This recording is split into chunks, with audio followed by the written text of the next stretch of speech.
Hallelujah. परमेश्वर का धन्यवाद करते एक बार फिर से अच्छे सुंदर समय के लिए। और मैं आप सबों का हमारे जयवंत मिनिस्ट्री बाजपुर के यूट्यूब चैनल पर मैं आप सबों का हार्दिक स्वागत करता हूं और उम्मीद करता हूं आप एकदम ठीक होंगे, परमेश्वर के सामर्थ और उसके पवित्र अनुग्रह में निरंतर बने होंगे। प्रियो, आज मैं बहुत ही इतिहासकारिक मतलब पूर्व बाइबल के इतिहास की एक ऐसी जानकारी आज आपके साथ शेयर कर रहा हूं जिसको सच में आप देखेंगे तो कहेंगे कि हमारे लिए बहुत ही खूबसूरत ये जानकारी है। मैं बात करना चाहता हूं उस समय की जिस समय पर प्रभु यीशु मसीह के स्वर्गारोहण होने के बाद में चेलों के ऊपर जब सताव आया था, तो सताव आने के बाद में आपको पता है बाइबल में ऐसा बताती है कि जब स्तिफनुस के ऊपर पत्थरवाह करके उसे पूरी तरीके से मार दिया गया था, तो वहां पर एक व्यक्ति खड़ा था बाइबल में जिसका नाम साउल किया गया है। प्रेरितों के काम की पुस्तक 7 अध्याय में साउल नाम के व्यक्ति का जिक्र आया है और जो रोमी साम्राज्य से अधिकार पत्र पाता है इस बात के लिए कि जितने भी यीशु मसीह के ऊपर विश्वास करने वाले लोग हैं, मैं उन सबों को यीशु मसीह के पंथ में रहने नहीं दूंगा। विरोध आज भी हम देखते हैं कि आज मसीह यीशु पर विश्वास करने वाले लोगों का विरोध आज भी होता है और यीशु मसीह के स्वर्गारोहण होने के बाद में चेलों के टाइम से यह विरोध की शुरुआत हुई। वहां पर विरोध कहां से निकला? यहूदियों में से और रोमी साम्राज्य में से। वो लोग नहीं चाहते थे कि यीशु मसीह के बारे में कोई चर्चा करे, क्योंकि वो यीशु मसीह को अपना परमेश्वर स्वीकार नहीं कर रहे थे। तो जब स्तिफनुस को मार दिया गया, साउल वहां पर मौजूद था। जब आप प्रेरितों के काम की पुस्तक 8 अध्याय को पढ़ते हैं, अभी तक आपने इस वचन को पढ़ा है, लेकिन एक वीडियो मैंने इस भाग के लास्ट में रखी है जो करीब 11 मिनट की वीडियो है। अगर आप उस 11 मिनट की वीडियो को देखेंगे तो जो आज मैं पढ़ रहा हूं वो आपको वहां देखने को मिलेगा, उस वीडियो के अंदर देखने को मिलेगा। ऐसा करीब करीब लगभग जो वीडियो में दिखाया गया है वो लगभग 1850 ईस्वी के करीब की घटना का जिक्र किया गया है। और उस वीडियो में जो कुछ भी दिखाया गया है, जो गुफाएं दिखाई गई हैं, वो गुफाएं लगभग यीशु मसीह के चेलों का जब विरोध हो रहा था उस समय से लेकर के उन गुफाओं का निर्माण किया गया था, जिसके अंदर कब्रिस्तान भी पाया गया, जिसके अंदर चर्च भी पाया गया, जिसके अंदर रसोइयां भी पाई गई, जिसके अंदर 20,000 लोगों को रुकने की व्यवस्था थी। ऐसी गुफा थी जो करीब 8 मंजिला इमारत जितनी होती है, इतनी ऊंचाई के हिसाब से जमीन के अंदर इतनी बड़ी गुफा पाई गई, जिसमें इतने कमरे थे कि करीब 20,000 लोग उस गुफा के अंदर, उन कमरों के अंदर रहा करते थे, जहां पर वो जानवरों को भी पालते थे, सारी चीजें वो वहां पर करते थे। और सबसे अच्छी बात है कि वहां पर स्कूल भी हुआ करता था, जहां पर बड़े प्राचीन लोग जो कलीसिया के अगुवे रहा करते थे, जो प्राचीन लोग थे, व्यवस्था के जानकार व्यक्ति थे, वो आने वाली नई नई पीढ़ियों को जो बच्चे पैदा होते थे उनके लिए उन्होंने स्कूल का निर्माण कर रखा था उस गुफा के अंदर, और जहां पर उनको परमेश्वर के वचन की शिक्षा दी जाती थी। और वो गुफाएं इसलिए बनाई गई थी क्योंकि मसीह सताव बहुत ही अद्भुत, बहुत जबरदस्त तरीके से हो रहा था और उस सताव से बचने के लिए उन्होंने उन गुफाओं का निर्माण किया था। आप इस वीडियो में जरूर उस बातों को देखेंगे। बाइबल में ऐसा बताती है, लिखा है प्रेरितों के काम 8 अध्याय में, उसी दिन यरूशलेम की कलीसिया पर बड़ा उपद्रव आरंभ हुआ और प्रेरितों को छोड़ सब के सब यहूदिया और सामरिया देशों में तितर बितर हो गए। कुछ भक्तों ने स्तिफनुस को कब्र में रखा और उसके लिए बड़ा विलाप किया। साउल कलीसिया को उजाड़ रहा था और घर घर घुसकर पुरुषों और स्त्रियों को घसीट घसीट कर बंदी गृह में डालता था। साउल इतना कठोर व्यवहार, इतना बुरा विरोध मसीह यीशु के लोगों का कर रहा था, तो उस समय पर लिखा है कि कलीसिया तितर बितर हो गई। कलीसिया के लोग अपनी जान को बचाने के लिए अब वो घरों में भी नहीं रह सकते थे। क्यों? क्योंकि साउल घरों के अंदर घुस घुस करके भी लोगों को, चाहे वो आदमी हो चाहे वो औरत हो, उनको वो वहां से निकाल निकाल करके जेल के अंदर डालता था। तो लोगों ने अपने घरों को छोड़ दिया था, लोगों ने अपने गांव को छोड़ दिया था, लोगों ने अपने शहरों को छोड़ दिया था, क्योंकि वो मरना नहीं चाहते थे, वो और आगे बढ़ना चाहते थे, जिंदगी जीना चाहते थे। उस डर की वजह से उन्होंने अपने घरों को छोड़ दिया और वो जंगलों में जाकर के रहने लगे। उन्होंने वहां पर रह करके गुफाओं का निर्माण कर लिया। उन्होंने जो गुफाओं का निर्माण किया, वही गुफा मैं आज इस वीडियो के माध्यम से आप सबों को दिखाना चाहता हूं कि किस तरीके की उन्होंने गुफाओं को बनाया, कैसे उसमें चर्च बनाया, कैसे उसमें स्कूल बनाए गए, कैसे इन सारी चीजों की व्यवस्था की गई। आप मेरे पीछे देख रहे हैं क्रॉस। उस वीडियो के अंदर एक चर्च बना है जो बिल्कुल सेम इसी आकार का है, ऐसा सीधा और ऐसा करके बिल्कुल सेम क्रॉस के आकार में एक चर्च बना हुआ है। और बकायदा वो चर्च इतना खूबसूरत है कि आप जब इस वीडियो को देखेंगे तो आपका दिल करेगा कि सच में काश मैं उस जगह पर होता, तो काश मैं ये जगह, ये चर्च देख करके आता जो यीशु मसीह के चेलों ने, शायद या चेलों के बाद जो कलीसिया तैयार हुई थी, उस कलीसिया ने उन गुफाओं के अंदर बनाया था। वहां पर बैप्टिज्म टैंक भी है, बपतिस्मा देने वाला जगह भी है, उसके अंदर रसोई भी है लोगों की खाना बनाने के लिए, चर्च भी है, कब्रिस्तान भी है, वहां पर सारी चीजों की व्यवस्था की गई है। आप ये लिखा है कि जब साउल सता रहा था, लोगों ने गांव शहर, अपने गली मोहल्लों को छोड़ दिया, जंगलों में जाके गुफाओं का निर्माण किया, ऐसे जाकर के वो लोग रहने लगे। अभी तक आपने बाइबल में पढ़ा है, लेकिन अब आप जो कुछ भी यहां देख रहे हैं, बाइबल हमें ऐसा बताती है। मैंने एक वीडियो भी कुछ समय पहले बनाया था गिदोन न्यायों की पुस्तक 6 अध्याय से, तो उस 6 अध्याय में मैंने इस बात को बताया था कि लोग गुफाओं में जा जाकर के, इजरायली लोग गुफाओं में, गड्ढों में और किलों में जाकर के रहा करते थे। तो जैसे उस समय पर लोग गुफाएं बना करके विरोधियों से बचने की जगह अपनी तैयार करते थे, ऐसे ही यहाँ पर जब साउल और रोमी साम्राज्य ने मसीह लोगों का विरोध किया था, तो उन्होंने अपने आप को बचाने के लिए लोगों के सामने अपने आप को प्रकट नहीं किया, उन्होंने जाकर के गुफाओं का निर्माण किया और उन गुफाओं में जाकर के अपने घर बना लिए, रहने की स्थान बना लिए, रहने की जगह बना लिए। प्रियो, बहुत ही अच्छा वीडियो है, आप देखेंगे तो सच में कहेंगे परमेश्वर कितना भला है जो अपने लोगों को सुरक्षित करता है और उन्हें बचाता है। अब आप इस वीडियो को देखिए और मैं आप सबों से रिक्वेस्ट करना चाहूँगा, इस वीडियो को ढूंढकर आप तक पहुँचाने में बहुत सारी मेहनत मैंने की है, तो इसलिए आप दूसरों तक इस वीडियो को ज़रूर शेयर कीजिएगा। कुछ लोगों ने शायद इसको देखा होगा लेकिन कुछ ने नहीं देखा है, तो आप दूसरों तक इस वीडियो को शेयर कीजिए ताकि परमेश्वर का वचन की जो वो पढ़ते हैं उसकी सही जानकारी उन्हें देखने को भी मिले। इसलिए बहुत मेहनत इसमें मैंने की है, तो आप कृपया करके दूसरों तक इस वीडियो को जरूर शेयर कीजिएगा और हमारे जयवंत मिनिस्ट्री बाजपुर के यूट्यूब चैनल को सब्सक्राइब करिएगा, लाइक जरूर करें और बेल आइकॉन के बटन को जरूर प्रेस करें ताकि हर एक वीडियो का नोटिफिकेशन आपको मिलता रहे। इसलिए तब तक के लिए अपना और अपने परिवार का आप ध्यान रखिए, प्रभु में खुश और मगन आनंदित बने रहिए। इस वीडियो को देखिए और परमेश्वर का धन्यवाद कीजिए। प्रभु आप सबों को बहुत बहुत आशीष दे। सभी को जय मसीह की। हमारे पैरों के नीचे दुनिया की सबसे बड़ी अंडरग्राउंड सिटी है जिसका जिक्र हिस्ट्री में भी किया गया है। आइए इसे एक्सप्लोर करें।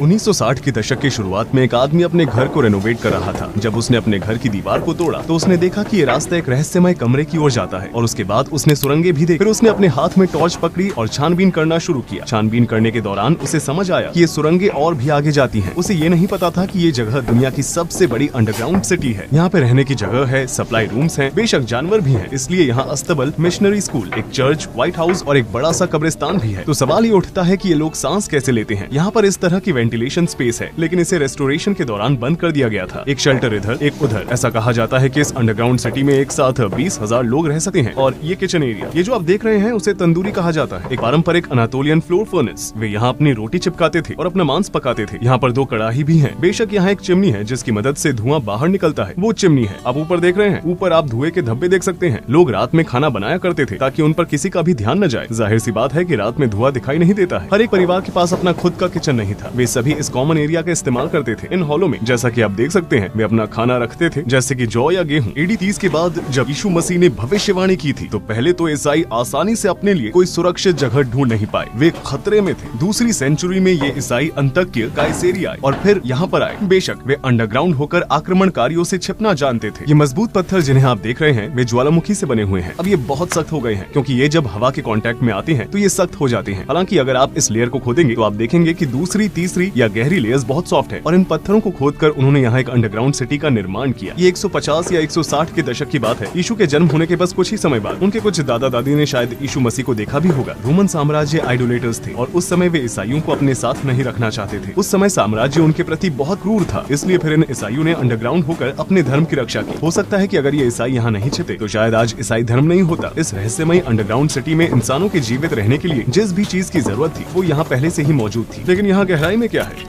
ये बहुत बड़ा है। यहाँ भी एक वेंटिलेशन हॉल है, लेकिन रेनोवेट करने के दौरान इसे बंद कर दिया गया था। वास्तव में ऐसी कई सारी अंडरग्राउंड सिटी हैं जिनमें लोग छुप छुप कर रहते थे। कहा जाता है कि इस एरिया में लगभग 150 से लेकर 200 अंडरग्राउंड सिटी हैं। अब यहाँ एक और अंडरग्राउंड सिटी है, कायमाकली अंडरग्राउंड सिटी। हम इस समय डेरिंगकुयू में है। ऐसा कहा जाता है कि ये दोनों अंडरग्राउंड सिटी एक दूसरे के साथ जुड़ी हुई है। ये 4.2 मील या 7 किलोमीटर की सुरंग सीधे कायमकली से जुड़ी हुई है। इन सुरंगों के जरिए अंडरग्राउंड सिटीज एक दूसरे से जुड़ी हुई है। अनातोलिया के नीचे कई सारे शहर है। ये पत्थर जो आप देख रहे हैं, उसका इस्तेमाल सुरंग को बंद करने के लिए किया जाता है जब स्थिति ठीक नहीं होती है, ताकि दुश्मन के सैनिक यहाँ से आगे नहीं बढ़ सके। मैं इन पत्थरों के बारे में बाद में बात करूंगा। चलिए आगे बढ़ते हैं। हम बेशक ऐसी जगहों पर जाना चाहते हैं जहाँ आम लोग जाने में आलस करते हैं। हम जितनी ज्यादा जगहें देखेंगे उतनी ही ज्यादा चीजें हम सीखते हैं। यहाँ पर बहुत सर्दी है। यहाँ का तापमान लगभग 20 डिग्री सेल्सियस है। यहाँ गर्मियों में सर्दी होती है और सर्दियों में गर्मी होती है। जरा सोचिए, उस दौरान दूसरी या तीसरी सदी में लोग यहाँ रहते थे। बेशक अब हम फ्लैशलाइट का इस्तेमाल करते हैं, लेकिन उनके पास फ्लैशलाइट नहीं हुआ करती थी और वे सिर्फ अंधेरे में मोमबत्तियों के जरिए अपना रास्ता तय करते थे। उस समय की स्थिति के बारे में सोचे। कई दिनों और हफ्तों तक लोग इसी चिंता में रहते थे कि कहीं दुश्मन न आ जाए। और हम यहाँ नीचे थोड़ा सा क्लॉस्ट्रोफोबिक महसूस कर रहे हैं। आइए देखते हैं कि ये रास्ता कहाँ तक जाता है। चलिए इसे फिल्म करते हैं। ये रहा मेरा कैमरा, मैं इसे इस तरह शूट करूंगा। बेशक ये बंद था। ये कायमाकली जाने वाली 4.3 मील की सुरंग का रास्ता था। चलिए मैं आपको दिखाता हूँ कि यहाँ पर हवा इतनी साफ क्यों है। 180 फीट या 55 मीटर की हवादार चिमनी जो बाहर से जुड़ी हुई है, उसके नीचे पानी का कुआं हुआ करता था। क्योंकि ये ऑक्सीजन लेने का साधन था, इसलिए लगभग इसके चारों ओर सारे कमरे बनाए गए थे। यहाँ पर रह रहे लोग इस जगह पर पानी पीने और ताजी हवा लेने आते थे। दुश्मन किसी एक वेंटिलेशन पॉइंट को बंद न कर दे, इसलिए 10 से भी ज्यादा वेंटिलेशन वाली चिमनियां बनाई गई थी। अंडरग्राउंड सिटी की गहराई लगभग 280 फीट या 85 मीटर है। मॉडर्न बिल्डिंग्स में एक सामान्य रहने की जगह 2.5 मीटर होती है और रहने की जगहों के बीच की दीवारों की थिकनेस 1.5 मीटर होती है। अगर आप हर एक मंजिल की कुल ऊंचाई को 5 मीटर मानेंगे तो आप इस जगह को 17 मंजिल के बिल्डिंग के रूप में सोच सकते हैं, जिसे अंडरग्राउंड बनाया गया था। क्योंकि यहाँ की मंजिलों के बीच पत्थरों की थिकनेस बहुत ज्यादा है, इसलिए 85 मीटर में सिर्फ 8 मंजिल ही है। यहाँ जानबूझकर सुरंगों को पतला बनाया गया है ताकि दुश्मन यहाँ से गुजर न सके। मेरा मतलब है कि कोई भी सैनिक हथियार लेकर इसे आसानी से पार नहीं कर सकता है। यहाँ पर एक स्लाइडिंग डोर है, इसे रेनोवेशन के दौरान ठीक किया गया था। अगर दुश्मन आता है तो ये टाइल सीधे चौथी मंजिल पर चली जाएगी। ये स्लाइडिंग डोर दुश्मन को नीचे जाने से रोकने में मदद करेगा। ये 660 पाउंड या 300 किलो का दरवाजा है और इसमें यहाँ पर एक छेद है। अब सुरंग की ऊंचाई लगभग 8 फीट या 2.5 मीटर है, लेकिन आप देखेंगे कि ये और भी छोटी होती जाएगी। हम चौथे फ्लोर पर जा रहे हैं। यहाँ पहुँच गए। बात करने के लिए यहाँ पर एक छेद है। फ्लोर्स के बीच 10 इंच या 25 सेंटीमीटर डायमीटर वाले कम्युनिकेशन होल्स होते हैं। मेरे ख्याल से ये दूसरे फ्लोर तक जाता है। अगर आप कुछ कहते हैं तो ऊपर वाले फ्लोर्स पर रहने वाले लोग आपको सुन पाएंगे। अब हम एक लंबी सुरंग से गुजरेंगे जो 7वीं मंजिल तक जाती है, या दूसरे शब्दों में -7। हमें ध्यान से चलना होगा ताकि हम फिसले नहीं। आप यहाँ छोटे छोटे कमरे देख सकते हैं। यहाँ एक और स्लाइडिंग डोर है। चलिए मैं आपको कुछ दिखाता हूँ। यहाँ पर एक छोटा सा कमरा है। वे इस भारी दरवाजे को पीछे से धक्का देते थे और चौथे फ्लोर से 7वें फ्लोर तक किसी को भी जाने से रोकने के लिए सुरंग को बंद कर देते थे। यहाँ पर सुरंगों का जाल भी बिछाया गया है। जब दुश्मन के सैनिक प्रवेश करेंगे तो वे इन सुरंगों से गुजरेंगे, लेकिन ये सुरंगें उन्हें कहीं पर भी लेकर नहीं जाएंगी और यहाँ सैनिकों की जान भी चली जाती थी। जब वे यहाँ पर आते तो वे पीछे से स्लाइडिंग डोर को बंद कर देते थे ठीक उसकी तरह और सैनिकों को खत्म कर देते थे। यहाँ तक कि आज की तारीख में भी एक आम सबवे बनाने में 4 से 5 साल का समय लगता है। 1800 साल पहले जब मॉडर्न टूल्स और मशीनें उपलब्ध नहीं थी और बिजली भी नहीं थी तो इस जगह को कैसे बनाया गया था? सिर्फ खुदाई करने के लिए ही इसमें हजारों मजदूरों की जरूरत पड़ेगी। अंडरग्राउंड से ली गई रेत और पत्थरों का कुल वजन लगभग 5 मिलियन टन से भी अधिक हो सकता है। अब हम 7वीं मंजिल पर हैं। यहाँ पर एक चर्च बनी हुई है। जैसा कि आप देख सकते हैं कि यहाँ पर क्रॉस लगे हुए हैं। इसके अलावा इस जगह को भी क्रॉस शेप में बनाया गया है। यहाँ पर क्रॉस का बड़ा हिस्सा है और छोटा हिस्सा भी है। वे सिर्फ यहाँ पर प्रार्थना ही नहीं करते थे बल्कि सीक्रेट मीटिंग्स भी करते थे। उन लोगों के बारे में सोचें, वे बाहर जाने से डरते थे और अंदर रहकर कैंडल के जरिए प्रार्थना करते थे। ईसाई यहाँ पर कई दिनों तक बिना उजाले के रहे। वे एक दूसरे के इतने करीब थे कि उन्होंने यहाँ बिना किसी और को देखे कई दिन गुजारे। इस फ्लोर पर एक कब्र कमरा भी है। ये सुरंग जो आप देख रहे हैं वो सीधे कब्रिस्तान की ओर जाती है। यहाँ शायद इस जगह का सबसे महत्वपूर्ण हिस्सा है। सदियों पहले यहाँ लाशें पड़ी रहती थी। लाशों को यहाँ से ले जाने के बारे में सोचें। कल्पना कीजिए कि आप उस समय पर यहाँ थे। सोचे कि आपने अपने परिवार के किसी सदस्य को खो दिया है और अब आप उसके शव को यहाँ से लेकर जा रहे हैं। ये काफी पतली सुरंग है। यहाँ जो लोग स्वाभाविक रूप से मरते थे उन्हें यहाँ पर दफनाया जाता था ताकि शव जल्द से जल्द डिकम्पोज हो जाए और कोई भी बदबू न आए। वे उन्हें केमिकल्स के साथ दफनाते थे ताकि वो डिसॉल्व हो जाए। जाहिर है कि वे लाशों को नहीं जला सकते थे क्योंकि धुएं के बाहर निकलने के लिए कोई भी जगह नहीं है।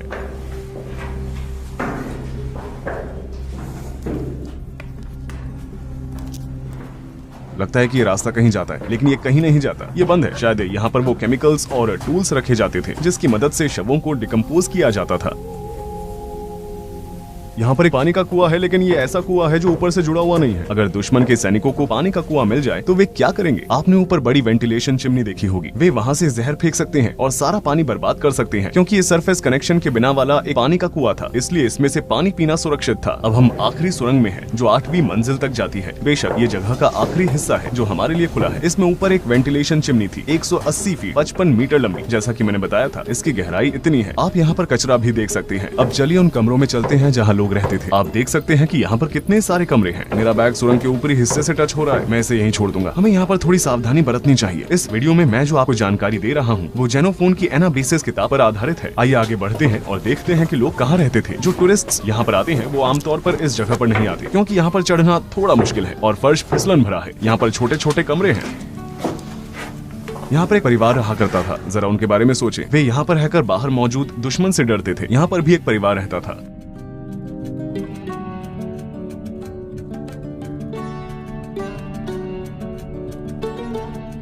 यहाँ एक और छोटी सुरंग है।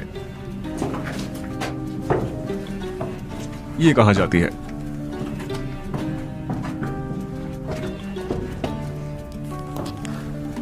यहाँ से गुजरते समय मेरी पीठ पर थोड़ी सी चोट लग गई। चलिए एकदम आखिरी तक जाते हैं।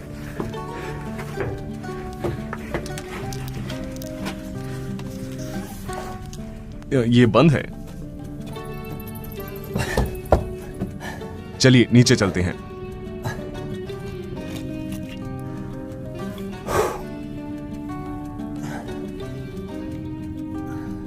सबसे गहरी अंडरग्राउंड सिटी होने की वजह से यहाँ पर पूरी दुनिया की नजर रहती है। दुनिया भर के आर्कियोलॉजिस्ट यहाँ रिसर्च करने आते हैं। यहाँ पर एक बड़ा दरवाजा है। ये छेद जो आप देख रहे हैं ये इसलिए है ताकि जान सके कि दरवाजे के पीछे कौन है, या फिर इसका इस्तेमाल तीर चलाने या भाला फेंकने के लिए किया जाता था। हम इस वक्त खलिहान यानी बान में हैं। यहाँ जानवर हुआ करते थे। ये छोटे छोटे छेद हैं जहाँ जानवरों को बांधा जाता था। वे यहाँ अपने जानवरों को बांधा करते थे। ये वो जगह है जहाँ जानवर पानी पीते थे या खाना खाते थे। और यहाँ पर गर्द भी है।